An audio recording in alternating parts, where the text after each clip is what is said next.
Assalamualaikum warahmatullahi wabarakatuh. Alhamdulillahi rabbil alamin wa bihi nasta'in wassalatu wassalamu ala khatamil anbiya'i wal mursalin nabiyina Muhammadin wa ala alihi wa sahbihi ajma'in amma ba'du. Para penonton, para pendengar, semoga Allah tabaraka wa ta'ala merahmati dan memberkati kita. Kita meneruskan pengajian kita dalam menusuri makna ayat-ayat yang bermula dengan ya ayyuhallazina amanu. Masih lagi pada ayat ke-29, 30 dan 31 daripada surah An-Nisa. Qala Allah Ta'ala,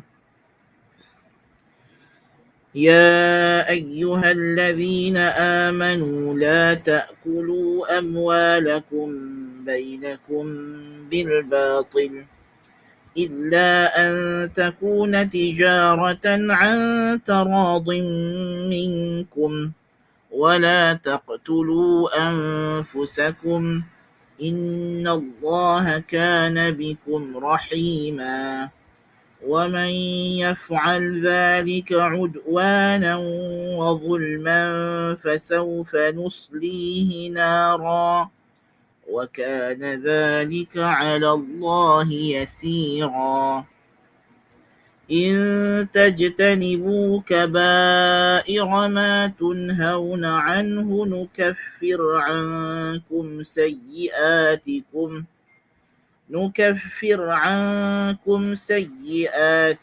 وندخلكم مدخلا كريما. Wahai orang yang beriman, janganlah kamu makan harta kamu sesama kamu secara batil. Namun hendaklah kamu mengambil harta itu dengan jalan perdagangan secara redha antara kamu. Dan janganlah kamu membunuh diri kamu. Sesungguhnya Allah itu dengan kamu amatlah belas kasihan. Barang siapa yang melakukan perkara tersebut, yakni membunuh diri secara melampaui had batasan dan zalim, maka pastilah kami akan bakar ia dengan api neraka. Demikian itu bagi Allah amatlah mudah. Jikalau kamu menjauhi dosa-dosa besar, iaitulah perkara-perkara yang dilarang daripada kamu dalam bentuk dosa besar, maka kami akan hapuskan daripada kamu kesalahan-kesalahan yang kecil dan kami akan masukkan kamu ke tempat masuk yang mulia, iaitulah syurga. Kita dah pun bincang bahagian yang pertama daripada ayat ini, iaitulah berkenaan dengan hukum hakam jual beli, dan juga kita sudah pun telah mula membincangkan bahagian yang kedua daripada ayat ini, iaitulah wala taqtulu anfusakum innallaha kana bikum rahima. Dan janganlah kamu bunuh diri kamu, ay birtikabi maharimillahi wa ta'ati ma'asihi wa akli amwalikum bainakum bil batil. Yakni janganlah kamu bunuh diri kamu dengan cara apa? Dengan melakukan perkara-perkara yang Allah haramkan dan melakukan maksiat-maksiat kepadanya dan memakan harta sesama kamu secara batil. Yakni segala perbuatan ini berpotensi membawa kepada pertumpahan darah. Of course, apabila kita makan harta manusia secara batil dan merampas harta orang dan sebagainya, ini akan membawa kepada pertumpahan darah. Merompak, mencuri, semua ini boleh membawa kepada membunuh diri, boleh membawa kepada membunuh jiwa. Dan makna wala taqtulu anfusakum bukan sahaja bermaksud diri sendiri tetapi juga nyawa orang lain. Kerana Allah Subhanahu wa ta'ala menisbahkan diri kepada kita, meletakkan setiap nyawa itu adalah seperti nyawa kita sendiri, yang perlu kita jaga dan kita pelihara, jangan sampai kita merosakkan. Sebab itulah menjaga nyawa termasuk di antara ad-daruratul khams, 5 keperluan yang mesti ada dalam hukum hakam agama, dan ia adalah berada di tempat yang kedua setelah menjaga agama itu sendiri. Ya. Jadi kalau kita melihat dalam konteks ayat wala taqtulu anfusakum ini, meliputi sama ada perbuatan membunuh diri itu secara langsung atau secara tasabbub. Ya. Sama ada secara langsung atau secara tasabbub. Langsung yakni memang dia bunuh diri. Dia ambil pisau, dia ambil apa, tikam diri dia, nas'alullah al-afiyah. Atau dia melakukan perkara-perkara yang boleh memudaratkan dirinya sehingga dirinya terbunuh. Itu juga dilarang. Dan termasuk juga dalam makna ayat ini membunuh orang mukmin yang lain. Ya. Kemudian Allah Ta'ala memberikan ta'lil. Kenapa Allah Subhanahu Wa Ta'ala melarang perkara ini? Kerana Allah Ta'ala kata, Inna Allah kana bikum rahimah. Sesungguhnya Allah itu senantiasalah dengan kamu, wahai orang yang beriman, yakni maha simpati. Allah Ta'ala sentiasa menyampaikan kepada kamu rahmatnya. Jangan putus asa. Jangan putus asa. Yakni, jangan kamu rasa kesempitan harta sehingga kamu makan harta secara batil. Tidak. Kerana Allah sentiasa akan menyampaikan rahmatnya kepada kamu. Sentiasa akan menyampaikan kurnia dan rezekinya kepada kamu. Rezeki yang halal tidak akan tertutup. Mesti akan ada juga akhirnya. Kamu yang kena bersabar.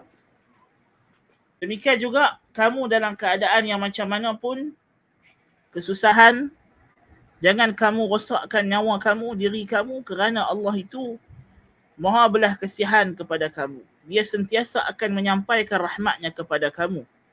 Kerana nama Allah Ar-Rahim maknanya Alladhi Yarham, yang merahmati, yang menyampaikan rahmatnya kepada makhluknya. Bukan sekadar rahmat itu terhenti pada dirinya, tetapi juga rahmat itu akan terzahir kepada makhluknya dengan cara Allah Ta'ala melakukan perbuatan-perbuatan yang terkandung padanya rahmat belah kasihannya. Maka tidak ada ruang untuk kita rasa putus asa dalam hidup ini sehingga kita rasa tidak ada lagi jalan untuk aku dapatkan makanan, minuman, pakaian, rezeki melainkan dengan cara yang Allah Ta'ala larang. Tidak.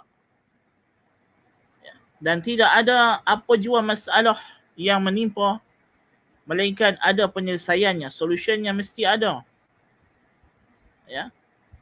Jadi ini adalah ta'lil yang sangat indah Allah Ta'ala beri kepada kita. Allah menegaskan innallaha kana bikum. Sesungguhnya Allah sentiasa dengan kamu itu rahima. Maha belas kasihan, maha menyampaikan simpatinya kepada kamu. Tuhan akan menyampaikan rasa simpatinya kepada kamu dengan dia melakukan perkara-perkara yang akan mengeluarkan kamu daripada kesusahan dan kepayahan. Maka tidak ada ruang untuk kamu melakukan perkara-perkara yang dilarang ini. Ya. Dalam hadis riwayat Imam Ahmad daripada Amr bin al-As radhiyallahu anhu, أنه قال لما بعثه النبي صلى الله عليه وسلم عام ذات السلاسل قال احتلمت في ليلة باردة شديدة البرد فأشفقت إن اغتسلت أن أهلك فتيممت ثم صليت بأصحابي صلاة الصبح قال فلما قدمت على رسول الله صلى الله عليه وآله وسلم ذكرت ذلك له فقال يا عمرو صليت بأصحابك وأنت جنب قال قلت يا رسول الله إني احتلمت في ليلة باردة شديدة البرد فأشفقت إن اغتسلت أن أهلك فذكرت قال الله عز وجل ولا تقتلوا أنفسكم إن الله كان بكم رحيما فتيممت ثم صليت فضحك رسول الله صلى الله عليه وسلم ولم يقل شيئا. Hadis ini yang kita bawa ini nak memberitahu kefahaman sahabat terhadap makna ayat ini. Amr bin al-As radhiyallahu anhu, semasa baginda Nabi sallallahu alaihi wasallam mengutuskan beliau mengetuai peperangan Zatis Salasil, lalu beliau telah bermimpi, mimpi basah yang menyebabkan beliau berjunub pada satu malam yang sangat sejuk, musim sejuk, yang sangat sejuk. Lalu dia kata, aku takut kalau aku mandi akan jadi mudarat pada diriku yang membawa kepada kebinasaan. maka aku pun bertayamum dan aku jadi imam solat dengan sahabatku. Maksudnya dia adalah ketua panglima perang. Lalu bila aku balik, aku ceritakan kepada Nabi SAW. Nabi kata, adakah engkau salat bersama dengan sahabat kamu dalam keadaan engkau sedang junub?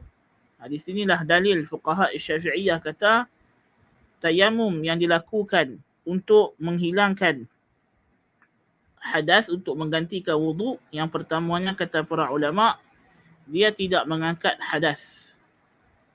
Dia hanyalah mengharuskan salat. Dia hanyalah mengharuskan salat. Sebab Nabi kata, sallaita bi ashabika wa anta junubun.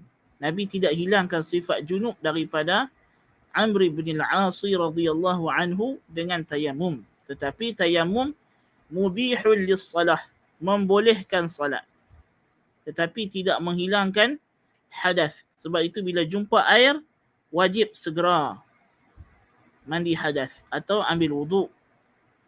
Bila dah boleh pakai air, bila sembuh daripada penyakit atau hilang mudarat, maka segera kena mandi atau wuduk, ya, untuk melakukan ibadah. Jadi di sini adalah bagaimana para fuqaha beristidlal dalam masalah. Jadi dia pun cerita dekat Nabi apa yang berlaku. Lalu dia kata, aku teringat firman Allah Ta'ala, وَلَا تَقْتُلُوا أَنفُسَكُمْ إِنَّ اللَّهَ كَانَ بِكُمْ رَحِيمًا. Lalu Nabi dengar dia baca ayat itu dan istidlalnya, maka Nabi hanya ketawa dan Nabi tidak kata apa-apa. Nabi iqrar pahaman Amr bin al-As radhiyallahu anhu berkenaan makna ayat ini merangkumi larangan daripada melakukan perkara-perkara yang memudaratkan diri sehingga membawa kepada kemusnahan. Jadi inilah tafsiran ayat ini difahami oleh para sahabat sedemikian rupa. Kemudian Allah Ta'ala kata,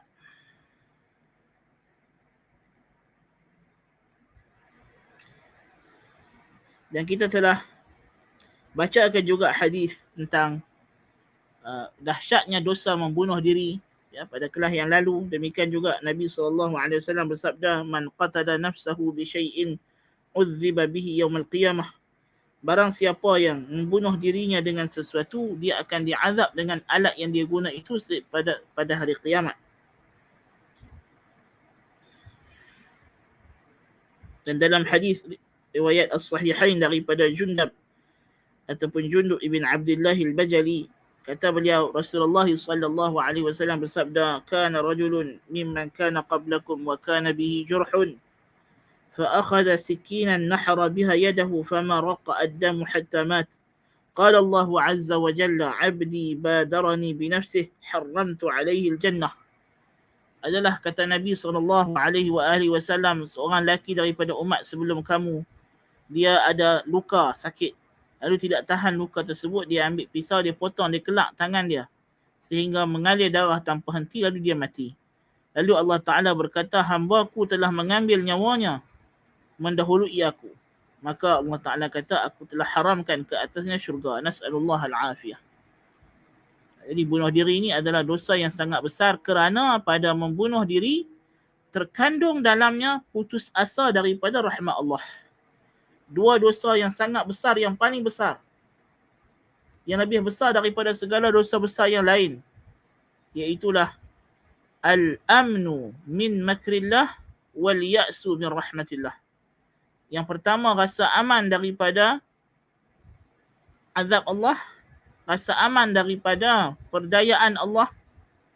Dia buat dosa, dia buat segala maksiat, dia kata tak ada apa, Tuhan tak marah pun, aku makin kaya, aku makin sihat. Hang yang duk rajin pergi masjid ni, tengok bisnes hang tak maju pun, dia rasa macam itu. Dia rasa aman daripada ujian Allah Subhanahu dan hukuman Allah Subhanahu wa Ta'ala yang datang secara menerpa tiba-tiba yang tidak disangka-sangka. Dan dia rasa daripada al-ya'su min rahmatillah, putus asa daripada rahmat Allah. Ini adalah dua dosa besar yang sangat besar seperti yang telah kita pelajarinya dalam kitab Tauhid. Dan sebab itulah kata Abu Ja'far al-Tahawi dalam Al-Aqidah al-Tahawiyah, wal-amnu wal-iyasu yanqulani 'anil millah. Al-amnu wal-iyasu yanqulani 'anil millah. Rasa aman daripada azab Allah dan rasa putus asa daripada rahmat Allah, kedua-duanya boleh mengeluarkan seseorang daripada agama. Jikalau orang yang mati bunuh diri ini mati dalam keadaan memang dia sudah tidak yakin lagi akan Allah Ta'ala, dia sudah tidak yakin lagi Allah Ta'ala itulah yang maha rahmat belas kasihan, dan dia menyangka dengan mati masalahnya akan selesai kerana tidak ada lagi kehidupan selepas mati, maka ini membolehkan dia mati di atas kufur. Na'udzubillahi min dhalik. Nas'alullah al-afiyata wassalamah. Allahul musta'an. Kemudian Allah Ta'ala kata, وَمَنْ يَفْعَلْ ذَلِكَ عُدْوَانًا وَظُلْمًا أي ومن يتعاطى ما نهاه الله عنه متعديا فيه ظالما في تعاطيه أي عالما بتحريمه متجاسرا على انتهاكه. Barang siapa yang melakukan perkara tersebut secara melampau dan zalim, yakni barang siapa yang melakukan apa yang Allah Ta'ala larang dengan keadaan dia melampaui batas dan menzalimi dirinya dengan perbuatan tersebut, yakni dalam keadaan dia tahu keharaman perkara tersebut. Kata para ulama, qaid udwanan wa zulma di sini mengeluarkan perbuatan dosa yang dilakukan secara jahil, yang diberi uzur atau terlupa atau tidak sengaja. Terlupa atau tidak sengaja. So kalau dia tidak sengaja melakukan perkara ini, dan para ulama tafsir berbeza pandangan, zalika, isim isyarah ini balik kepada apa? Dan pandangan yang masyhur ialah zalika ini balik kepada wala taqtulu anfusakum. Wala taqtulu anfusakum. Tetapi Al-Imam Ibn Kathir di sini nampaknya merajihkan berdasarkan ayat yang dia bagi, mentarjihkan zalika ini balik kepada secara umum kepada segala apa yang Allah Ta'ala larang. Dan ini tidak lari daripada konteks ayat. Kerana apa juga dosa yang dilakukan, seseorang itu berdosa jikalau dia melakukannya dalam keadaan dia tahu, sengaja, ingat. Ya, ini adalah syarat-syarat taklif, ya. Dalam keadaan dia berakal, baligh, ya. Kerana orang yang gila tidak ada dosa dan pahala baginya. Orang yang gila tidak ada dosa dan pahala baginya. Orang yang tidak sedar kerana tidur juga tidak ada taklif ke atasnya. Adapun orang yang mabuk, jikalau mabuk itu kerana perbuatan dirinya sendiri, maka ini termasuk udwanan, termasuk dalam makna udwan, sengaja melampaui batas. Maka dia diambil segala hukum perbuatan yang dia buat, diambil hukum. Adapun kanak-kanak yang belum baligh, maka diangkat daripada kanak-kanak itu pena hukuman, tetapi diberi padanya pena ganjaran.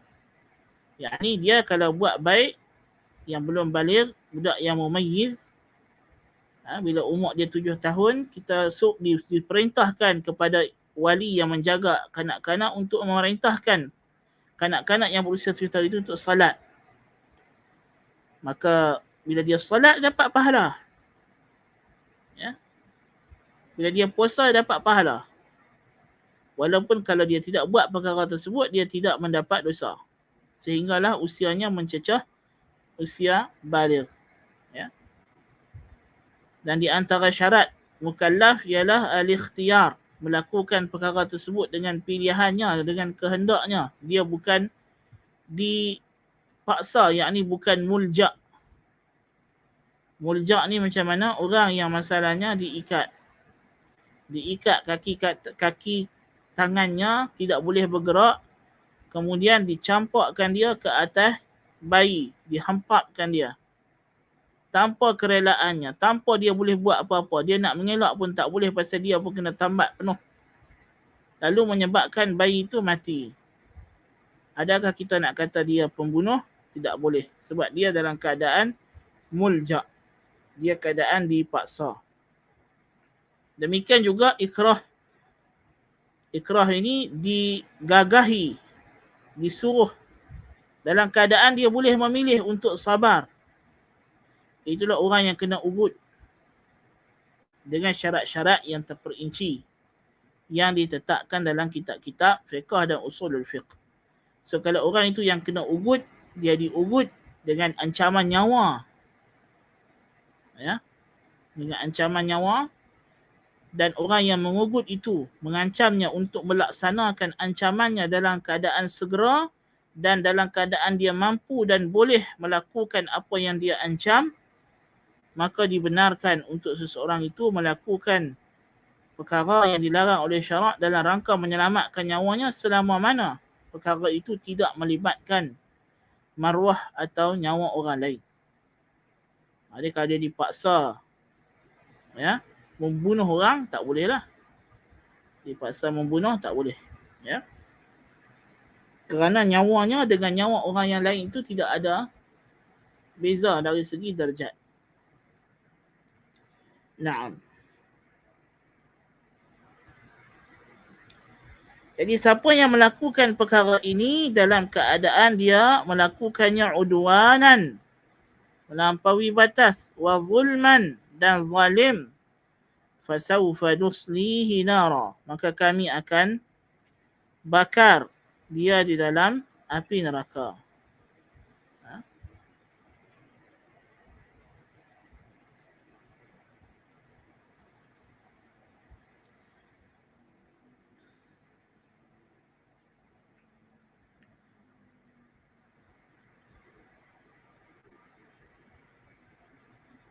Dan Allah Ta'ala sebut fasawfa nuslihi nara, ay naran makhsusatan hailatan syadidatal azab. Kami akan bakar dia dengan api yang khusus, iaitulah api akhirat, api neraka. Wa kana dhalika 'ala Allah yasira, dan perkara itu yakni membakar dia dengan api neraka itu bagi Allah adalah perkara yang mudah. Dan di sini terkandung padanya ancaman yang sangat dahsyat. Maka hendaklah orang yang berakal, yang ada kepintaran untuk menjauhi perkara ini. Jadi maknanya Allah Ta'ala ancam. Barang siapa yang melakukan perbuatan bunuh diri dengan ancaman yang begitu dahsyat. Orang yang makan perkara-perkara yang haram, Allah ancam dengan perkara yang cukup dahsyat. Bahkan kembali kepada segala larangan yang Allah Ta'ala sebut semenjak daripada awal surah ataupun paling kurang daripada ayat yang kita baca, ya ayyuhalladzina amanu la tarithun nisaa karha wa la ta'dhuluhunna litadhhabu bi ba'dhi ma ataitumuhunna, sampailah kepada ayat yang kita baca ini. Ya. Kemudian Allah Ta'ala berfirman, in tajtanibu kaba'ir ma tunhauna anhu nukaffir ankum sayyi'atikum wa nudkhilkum mudkhalan karima. Jikalau kamu menjauhi, ay idza jtanabtum kaba'ir al-atham, kalau kamu menjauhi dosa-dosa yang besar, allazi nuhitum anha, yang kamu dilarang daripada melakukannya, kaffarna ankum sagha'iradz dzunub wa adkhalnakumul jannah, kami akan hapuskan daripada kamu dosa-dosa yang kecil dan kami akan masukkan kamu ke dalam syurga. Sebab itulah Nabi SAW bersabda, as-salawatul khams wal jum'atu ila al-jum'ah wa ramadhanu ila ramadhan mukaffiratun lima bainahunna, Ramadan salat fardu 5 waktu, satu waktu ke satu waktu, fardu Jumaat ke hari Jumaat, dan Ramadan ke Ramadan. Mukaffiratun lima bainahu, menghapuskan dosa yang ada di antara keduanya. Majtuni batil kabair, selama mana seseorang itu menjauhi dosa besar. Dosa-dosa kecil ini boleh dihapuskan oleh Allah Ta'ala dengan amal soleh kita yang ikhlas. Contoh Nabi SAW juga bersabda, atbi'is sayyi'atal hasanata tamhuha. Jauhilah ikutilah setiap perkara yang buruk yang kamu lakukan, sayyi'ah, dosa kecil yang kamu buat itu dengan kebaikan. Maka itu akan menghapuskannya. Jadi dosa-dosa kecil, sebab itulah orang yang tidak mulazamah, yang tidak melazimi, tidak menjadikan satu dosa kecil itu sebagai amalan rutinnya. Tetapi dia terbuat setelah mana dia berusaha menjauhinya, itu boleh dihapuskan dengan istighfar, dengan amal-amal soleh yang lain. Ya, tetapi dia kena berusaha lah. Dia bukan memang dia cari nak buat dosa tersebut, tapi dosa kecil ni manusia tidak lepas daripada kesalahan. Manusia tidak lepas daripada kesalahan. Kerana kadang-kadang hawa nafsu terdorong kepada hawa nafsu. Jadi nak buat macam mana? Kena berusaha untuk mengelakkannya sehabis mampu dan berusaha menampung balik dosa itu dengan amal-amal yang soleh. Jadi di sini datanglah perbahasan berkenaan dengan apa dia yang dikatakan dosa kecil dan dosa besar. Dan walhamdulillah ini telah pun kita bincangkan dengan agak lebar, walaupun tidaklah panjang lebar, tapi agak bagi anda mencukupi untuk pengetahuan kita semasa kita mensyarahkan kitab Ad-Da'u wad-Dawa. Dan Syekh Ibn Al-Qayyim rahimahullah dalam kitab Ad-Da'u wad-Dawa, siapa yang masih ingat, telah memberikan kita satu kaedah yang sangat baik dalam memahami dosa kecil dan dosa besar ini. Iaitulah dia melihat dari perspektif maqasid asy-syar'iyyah. Tujuan-tujuan syarak ini diletakkan oleh Allah Subhanahu wa taala sebagai undang-undangnya. Apakah matlamat yang Allah Taala kehendaki di sebalik syariah yang dia turunkan ini? Dan di antara matlamat yang terbesar di sisi Ibn Qayyim rahimahullah, iaitulah maqsidul adli, untuk merealisasikan keadilan. Dan adil itu ialah wad'u syai'i fi mawdi'ih, meletakkan sesuatu pada tempatnya. I'ta'u kulli dhi haqqin haqqah, memberikan setiap yang berhak akan haknya. Maka ini adalah adil. Oleh sebab itu kata Syekh Ibn Al-Qayyim rahimahullahu ta'ala, semakin dosa itu menafikan, berlawanan, bertentangan dengan maqsidul adli, tujuan keadilan, maka dosa itu adalah besar. Dan semakin jauh dosa itu tidak berlawanan dengan maksud ini, maka ia adalah dosa kecil. Ini dari segi intipati dan rahsia dosa besar dan dosa kecil. Sebab itulah kita dapati syirik adalah dosa yang paling besar. Kerana apa? Kerana syirik adalah kezaliman yang terbesar. Tidak ada kezaliman yang lebih besar selain daripada kita mengalihkan hak Allah Tabaraka wa Ta'ala kepada selainnya. Dan kemudian kita dapati dosa kedua yang besar ialah uququl walidain, derhaka kepada mak ayah. Ya. Sebab dia adalah perkara yang Allah Ta'ala jadikan yang kedua lepas tauhid. Wa qadha rabbuka alla ta'budu illa iyyahu wa bil walidaini ihsana. Dan dalam surah An-Nisa ini kita akan sampai pada ayatnya nanti, wa'budullaha wa la tusyriku bihi syai'an wa bil walidaini ihsana. Dan sembahlah Allah sahaja, dan dengan ibu bapa hendaklah kamu buat baik. Kerana ibu bapa ada hak atas kita yang kita kena sempurnakan, dan hak itu adalah untuk kita berbakti kepada mereka.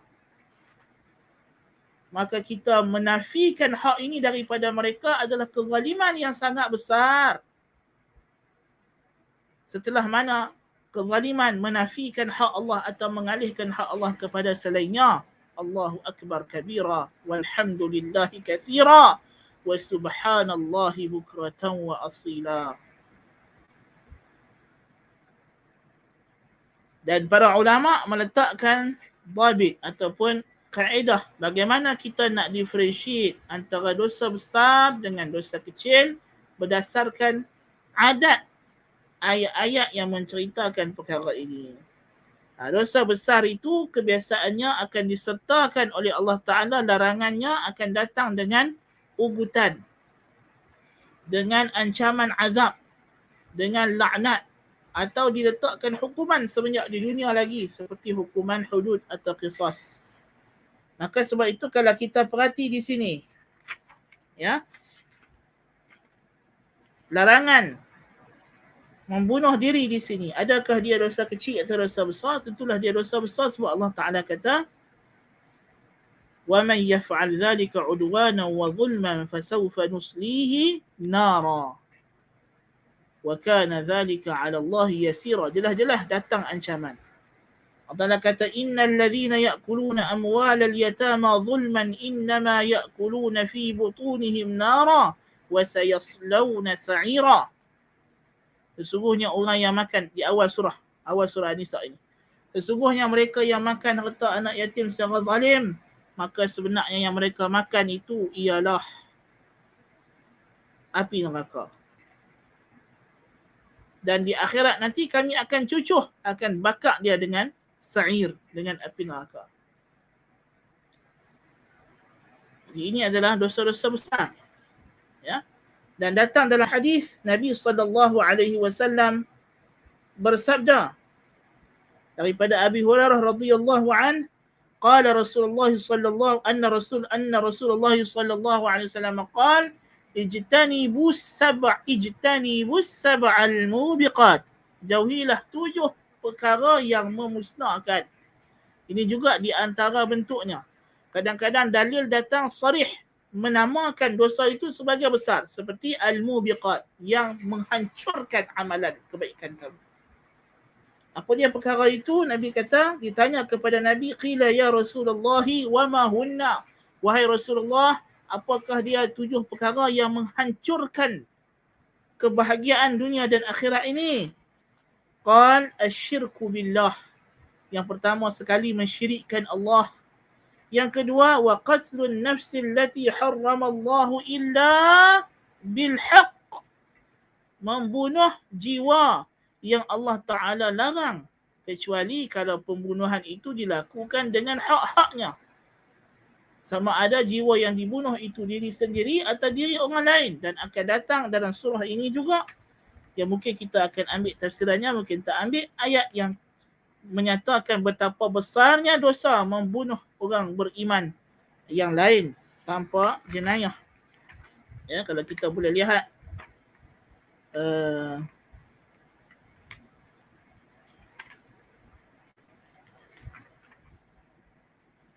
dalam ayat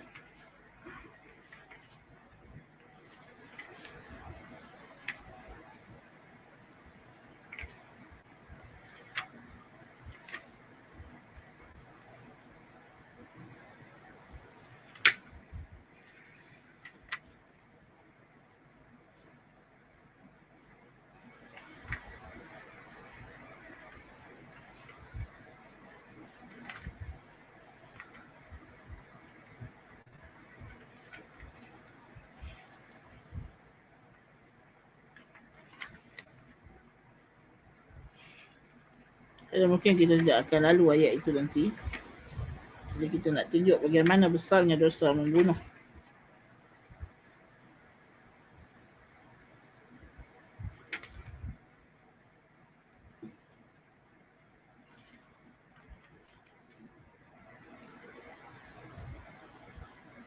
Allah Ta'ala berfirman dalam ayat 93, ومن يقتل مؤمنا متعمدا فجزاؤه جهنم خالدا فيها وغضب الله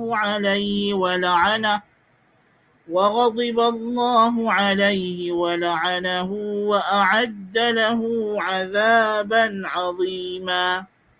Allah Ta'ala kata, وَمَنْ يَقْتُلْ مُؤْمِنًا, barang siapa yang membunuh orang yang beriman, muta'ammidan, dengan sengaja, fajaza'uhu, maka hukumannya ialah jahannam, akan dimasukkan ke dalam neraka jahannam, khalidan fiha, kekal di dalamnya, wa ghadiballahu alaih, dan Allah akan murka atasnya, wa la'anah, dan Allah akan melaknatnya, wa a'adda lahu 'adzaban 'azima, dan Allah sediakan baginya azab yang sangat dahsyat.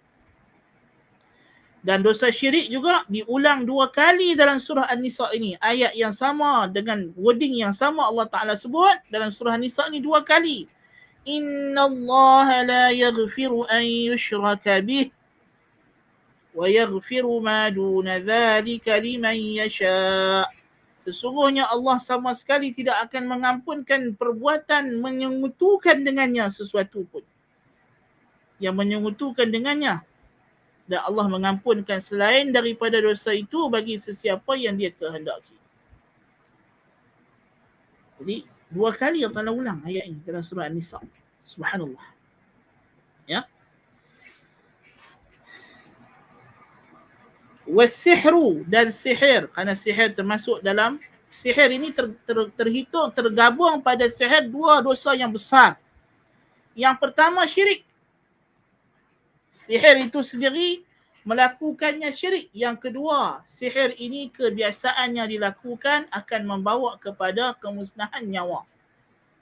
Orang sakit, orang mati, ya. Maka sebab itulah dia diletakkan pada tempat yang khusus. Kerana sihir ini umpama gabungan 2 dosa besar. Allahul Musta'an.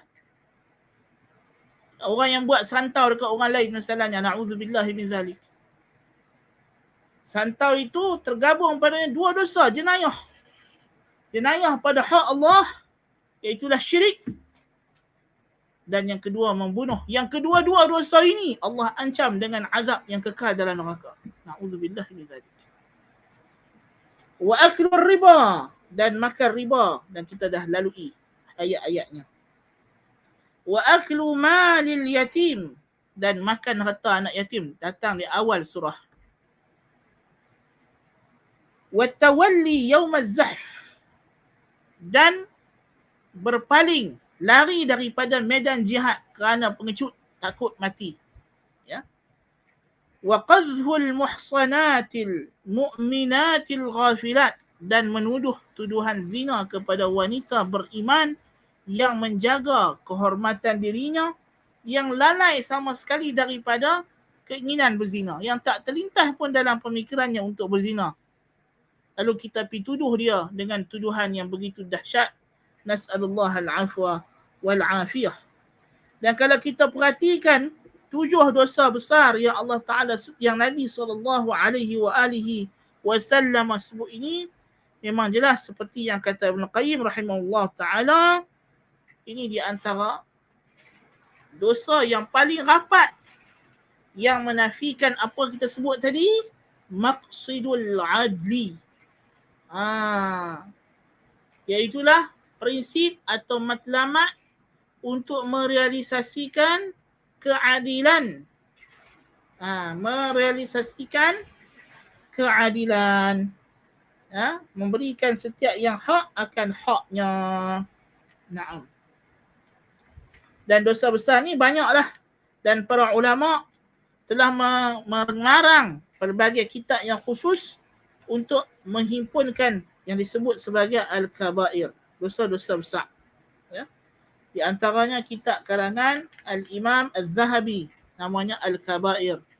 Di antaranya kitab karangan Ibnu Hajar Al-Haytami Al-Syafi'i, Az-Zawajir an Iqtirafil Kabair.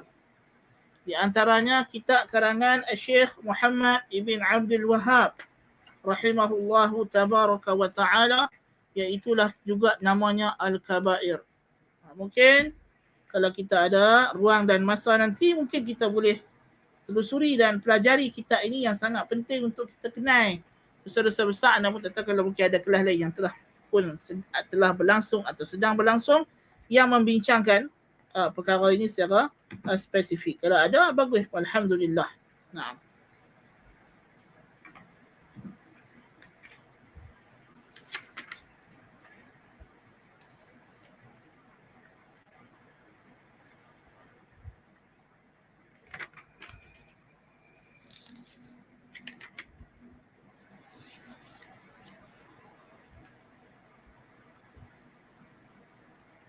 Dan di antara dosa besar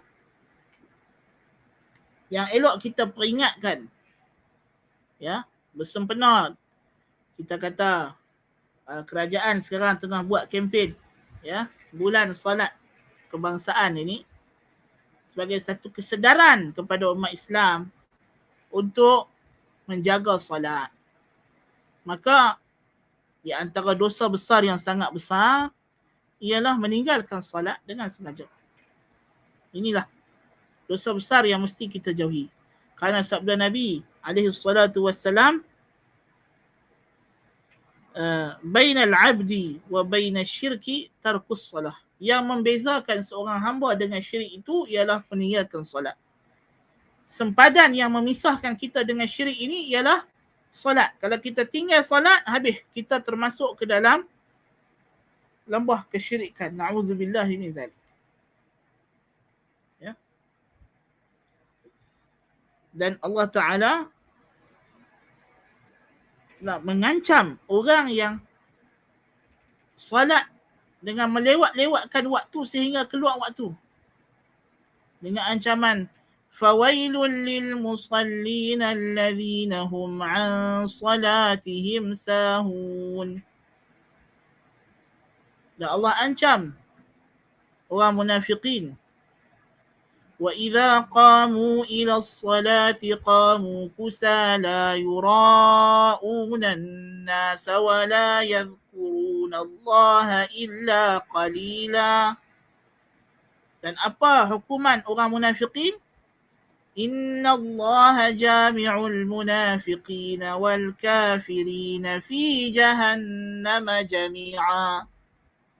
Allah akan himpun orang munafik dan orang kafir dalam neraka sama-sama. Na'udzubillah min dzalik. Jadi, antara dosa yang sangat besar yang kita kena bagi perhatian ialah meninggalkan solat. Yang mana solat ini kalau ditinggalkan, maka dia akan menghakis agama kita. Akan lebur bersama dengannya segala keislaman kita, keimanan kita akan tertanggal daripada kita. Na'udzubillahi min dzalik. Maka eloklah kita jaga, ya, daripada dosa yang begini besar, ya. Demikian juga dosa syirik yang masih lagi berleluasa dalam masyarakat juga perlu kita ingatkan supaya mereka menjauhinya. Ya, dosa-dosa syirik, syirik besar, apatah lagi syirik besar yang membatalkan keislaman, yang menjadikan seseorang itu murtad. Na'udzubillahi min dzalik. Hari ini syirik, na'udzubillahi min dzalik, dipromosikan oleh golongan-golongan yang mendakwa diri mereka ustaz, mendakwa diri mereka orang agama, mendakwa diri mereka kononnya mereka ahli bait keluarga Nabi SAW, tapi mereka memperdayakan manusia untuk melakukan perkara-perkara yang sebenarnya membatalkan keislaman mereka. Dan walhamdulillah kita sudah pun menjelaskan perkara ini dalam kelas kita yang khusus dahulu, iaitulah nawaqidul Islam, perkara-perkara yang membatalkan keislaman. Walhamdulillah. Naam.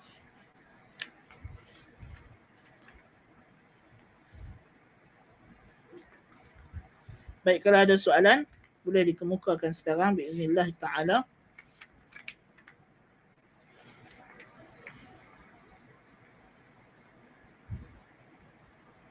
Soalan.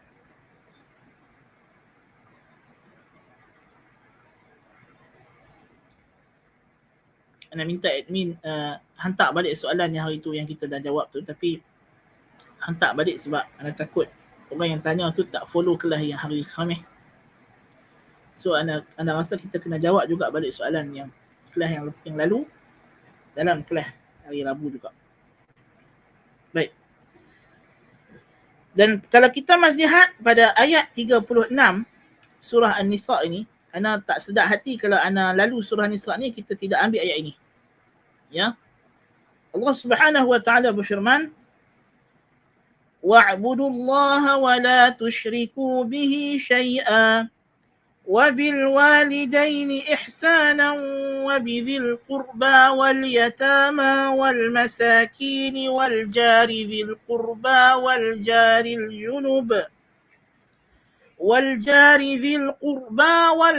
الجنب والصاحب بالجنب وابن السبيل وما ملكت أيمانكم إن الله لا يحب من كان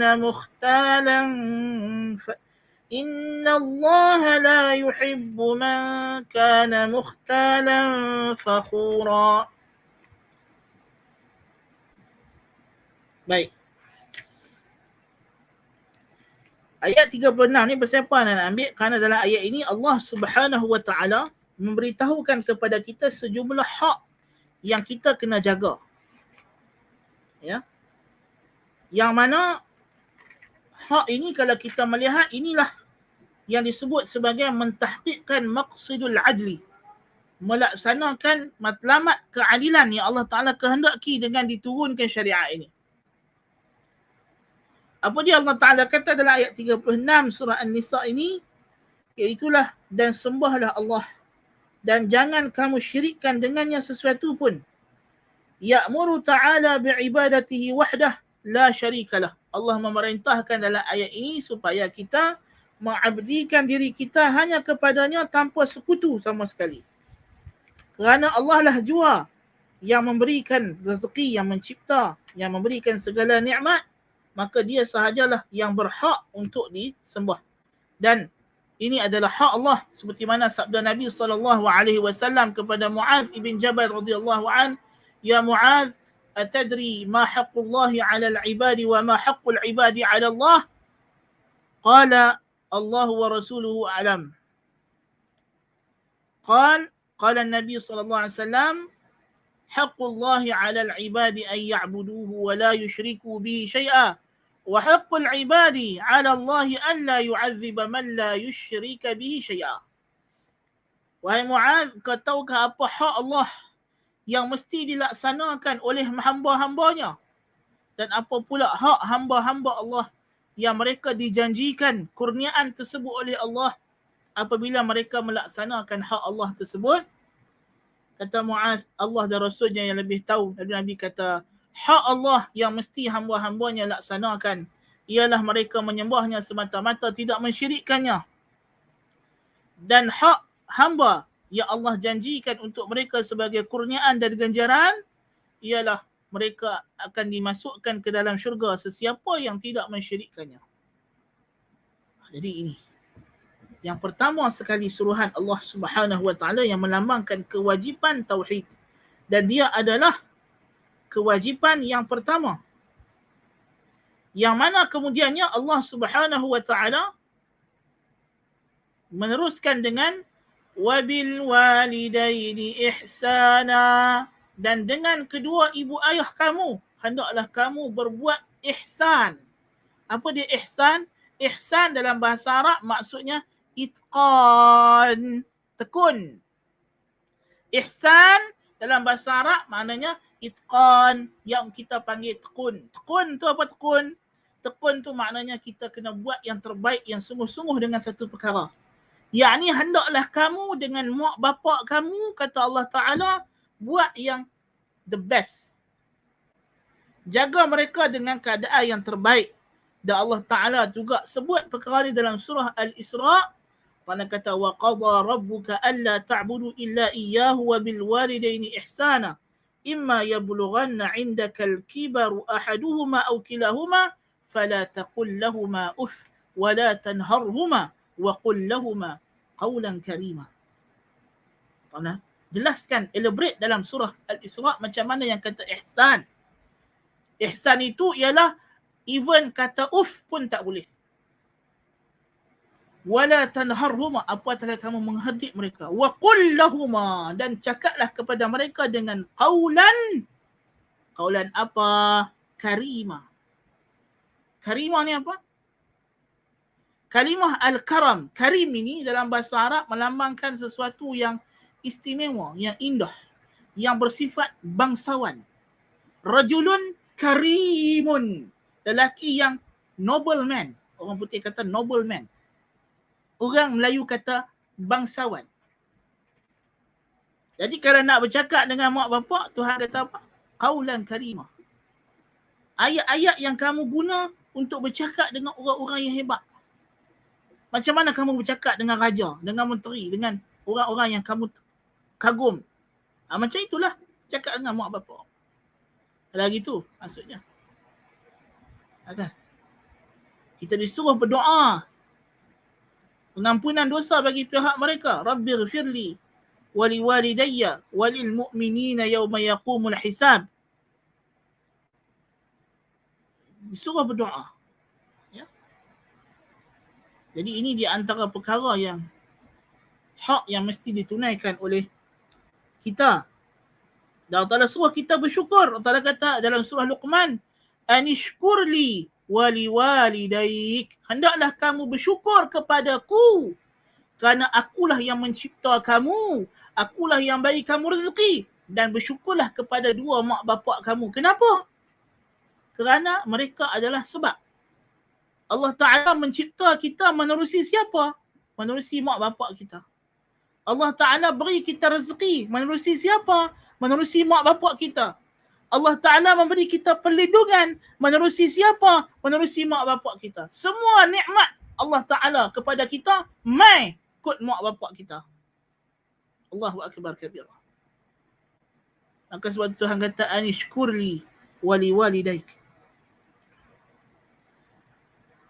Kemudian Allah Subhanahu wa Ta'ala memerintahkan supaya kita buat baik kepada siapa lagi? Wabil walidaini ihsana wa bidzil qurba. Di sini Tuhan kata wa bidzil qurba, tambah bi. Kerana menegaskan lagi perintah ini kepada umat Muhammad. Berbeza dengan perintah kepada Bani Israel dalam surah Al-Baqarah, Allah sebut wa dzil qurba tanpa diulang dengan bi. Dzil qurba ni siapa? Adik-beradik kaum kerabat yang dekat, yang rapat.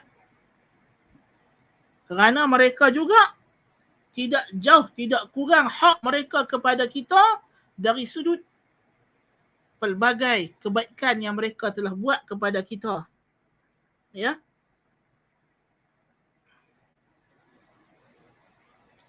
Sebab itulah Nabi SAW kata, as-sadaqatu 'alal miskini sadaqah wa 'ala dzir rahimi sadaqatun wasilah.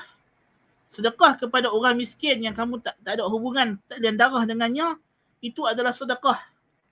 Betul, dia sedekah yang dapat pahala. Tetapi sedekah kepada adik-beradik yang susah, yang miskin, itu sedekah dan menyambung silaturahim. Dan Allah Ta'ala telah mulakan surah An-Nisa ini dengan Ya ayyuhan nasu attaqu rabbakumul ladzi khalaqakum. Allah Ta'ala mulakan surah An-Nisa, ya, dengan peringatan tentang hubungan silaturahim. Ya, Allah kata Ya ayyuhan nasu attaqu rabbakumul ladzi khalaqakum min nafsin wahidah wa khalaqa minha zawjaha wa batha minhuma rijalan katsiran wa nisaa wattaqullaha alladzi tasaaluna bih واتقوا الله الذي تساءلون به والأرحام إن الله كان عليكم رقيبا. يا أيها الناس, hey manusia sekalian, ittaqu rabbakum, taqwalah, takutlah kepada penjaga, pemelihara kamu yang telah menciptakan kamu daripada satu nyawa, iaitulah Adam. Wa ja'ala minha zawjaha, dan daripada Adam Allah Ta'ala ciptakan pasangannya Hawa. Wa batha minhuma rijalan kathiran wa nisa'a, dan daripada pasangan Adam dan Hawa ini Allah Ta'ala tebar luaskan generasi manusia lelaki dan perempuan. Wattaqullah, bertakwalah kamu kepada Allah sembahan kamu, yang dia satu-satunya yang layak untuk kamu tujukan segala rasa cinta, takut dan harap. Allazi tasaaluna bih, yang kamu menggunakan Allah itu namanya sebagai untuk meminta. Ya. Perkara-perkara yang kamu ambil itu semuanya di atas syariat Allah Ta'ala. Wal arham, dan jagalah silaturahim. Dan jagalah silaturahim. Tak kata. Awal surah Nisa Allah sebut. Wal arham, innallaha kana alaikum raqiba, sungguhnya Allah amat mengawasi setiap gerak-geri kamu. Perhati. Allahu akbar kabir. Kemudian Allah Ta'ala teruskan lagi dengan mengarahkan kita buat baik kepada siapa? Wal yatama, dan anak yatim. Yang kematian bapa ketika usia yang kecil sebelum balik, kerana mereka ini mengalami satu perubahan emosi yang sangat dahsyat. Ya. Mereka hilang tempat berteduh, tempat kasih sayang seorang bapa. Maka kita kena belas kasihan kepada anak yatim, jaga dia elok-elok. Wal masakin, dan orang-orang yang miskin, yang susah, orang miskin dan susah. Wal jari dzil qurba, dan jiran yang ada ikatan kekeluargaan. Ya. Jiran yang ada ikatan kekeluargaan. Adik-beradik kita hidup berjiran dengan adik-beradik, kaum kerabat kita. Yang ni jiran dan dia adalah kerabat. Wal jaril junub, dan jiran yang orang luar, orang asing, yang tidak ada ikatan darah. Juga kedua-duanya disuruh Allah Ta'ala kita jaga hak-hak mereka. Was-sahibi bil jambi, dan as-sahib bil jambi, dan orang yang akan duduk sebelah kamu. Itu dia. Sampai terang tu Allah Ta'ala sebut was-sahib bil jambi. Ya. Dan para ulama mengatakan makna as-sahibi bil jambi ni ialah isteri. Ya. Dan ada yang kata teman yang duduk sebelah kamu dalam perjalanan. Poinnya siapa yang duduk sebelah kita, yang berada bersama dengan kita. Kawan kita di pejabat, orang yang duduk sebelah kita dalam bas, dalam kereta api, dalam LRT, dalam monorail. Tu Quran pesan sampai terang tu tuan-tuan dan puan-puan. Wasahibi bil jam. Ya. Kena buat baik, kena jaga hak mereka. Subhanallah. Ya, kemudian aw ma malakat aymanukum wa ibn sabil. Wa ibn sabil ialah orang musafir, orang yang putus bekal. Wa ma malakat aymanukum, dan apa yang kamu miliki daripada hamba sahaya. Ini semua adalah untuk merealisasikan maqsadul adli. Sebab itulah mengabaikan hak-hak ini adalah dosa-dosa yang besar. Mengabaikan hak jiran, memutuskan silaturrahim, menganiaya hamba, ini semua adalah dosa-dosa besar, tuan-tuan dan puan. Kerana ini adalah keadilan yang Allah kehendaki. Kemudian Allah kata sesungguhnya Allah tidak suka orang yang mukhtalan fakhura, orang yang sombong, ya, dan orang yang berbangga-bangga dengan apa yang dia bagi. Allah bagi amaran supaya kita tidak sombong dengan golongan ini. Dan jangan mengungkit-ungkit apa yang kamu telah buat kepada mereka, kerana hakikatnya mereka memang ada hak untuk mendapat kebaikan kamu. Dan kamu memang wajib bagi kebaikan itu kepada mereka. Tak payah kamu nak ungkit-ungkit. Allahu akbar kabira. Jadi ini juga di antara sebagai kesinambungan apa yang kita sebut untuk mengingatkan tentang menjauhi dosa-dosa besar dan makna dosa besar yang kita sebutkan tadi. Naam. Baik, kita bercukupan sekadar itu dulu untuk pagi ini. InsyaAllah kita akan sambung nanti pada kelas yang akan datang. Ayat ke-43 biiznillah ta'ala daripada surah An-Nisa. Ayat 43. 3. Iaitulah ya ayyuhallazina amanu la taqrabus salata wa antum sukara. Dan kita akan bincangkan pada ayat ini insya-Allah beberapa hukum hakam yang penting, seperti hukum hakam tentang pengharaman arak, hukum hakam tentang orang yang junub masuk ke masjid, ya. Bagaimana orang junub, orang haid boleh masuk masjid ke tak boleh masuk masjid ke, ya. Kemudian hukum hakam tayamum. InsyaAllah ini kita akan perincikan hukum hakam ini bersempena dengan kita sampai kepada ayat-ayat ini biiznillahi ta'ala. Dan untuk menjawab soalan-soalan yang telah berlalu pada kelas yang lalu, Ana dah jawab soalan ini pada kelas hari Khamis lepas daripada kelas kita yang dulu yang kita bincang hukum hakam jual beli itu, tapi Ana akan ulang lagi jawapan dia. Dia kata, Assalamualaikum warahmatullahi, ada servis sewa barang, contohnya vacuum cleaner, perakas elektrik. Adakah boleh sewa barang macam ni? Ya, boleh. Sudah tentu. Sewa barang macam ni semua boleh. Sewa ni bukan rumah saja, sewa kenderaan, sewa alat-alatan. Sewa ni kita beli manfaat dia. Kemudian barang itu setelah habis kontrak dikembalikan semula kepada pemilik asal. Nah. Waalaikumsalam warahmatullahi. Tempat saya ada car rental yang kenakan syarat penyewa wajib bayar. Jumlah tetap 3,000 kalau ada aksiden. Tak kira bagaimana damage yang berlaku. Kalau dia kata jumlah tetap 3,000 ini ialah kerana anggaran, kos yang lain-lain. Ya, maksudnya damage itu memanglah kita nampak mungkin repair dia sekian, tapi dia mungkin ada kos lain-lain. Itu kena check. So kalau itu maksudnya, maka tidak mengapa. Tidak mengapa. Ya, tapi kalau dia ambil itu hanya kerana nak ambil untung dan kesempatan, maka ini tak boleh lah. Itu kena detail lah. Kenapa dia ambil 3,000 tu, kena ada penjelasan yang lebih detail. Nah. Pet shop yang jual anak kucing, anak anjing. Kucing tak ada masalah, di sisi jumhur ulama boleh dijual, tapi anjing adalah haram. Anjing adalah haram. Haram untuk dijual beli. Ya.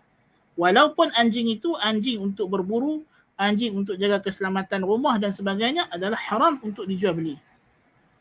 Kerana anjing adalah benda najis dan kita dah habaq benda najis tak boleh dijual beli, tapi boleh berlaku dengan cara raf'ul yad 'anil ikhtisas. Mengangkat tangan daripada pengkhususan. Itu yang kita bincangkan. Macam juga isu kita bincang itu apa dia? Isu baja daripada najis haiwan. Itu sama konsepnya. Wallahu ta'ala alam bis-shawab. Wa sallallahu ala nabiyina Muhammad. Menyambung silaturahim boleh banyak. Man arada an yubsata fi rizqihi wa yujsa'a fi umrih falyasil rahimah. Nabi kata, barang siapa yang nak dilapangkan rezekinya dan dipanjangkan umurnya, maka sambunglah silaturahim. Ya, orang yang sambung silaturahim umurnya panjang kerana amalannya berterusan. Walaupun dia telah mati, tetapi orang akan terus ingat dan mendoakan kepadanya. Dan orang akan buat kebajikan untuknya. Ya. Jadi itulah Allah Ta'ala panjangkan umurnya walaupun dia dah mati, tetapi amalannya, pahalanya berjalan. Wallahu ta'ala alam. Wa sallallahu ala nabiyyina Muhammad wa ala alihi wa sahbihi wa baraka wa sallam. Subhanakallahumma wa bihamdika ashhadu an la ilaha illa anta astaghfiruka wa atubu ilaik. Wassalamu alaikum warahmatullahi wabarakatuh.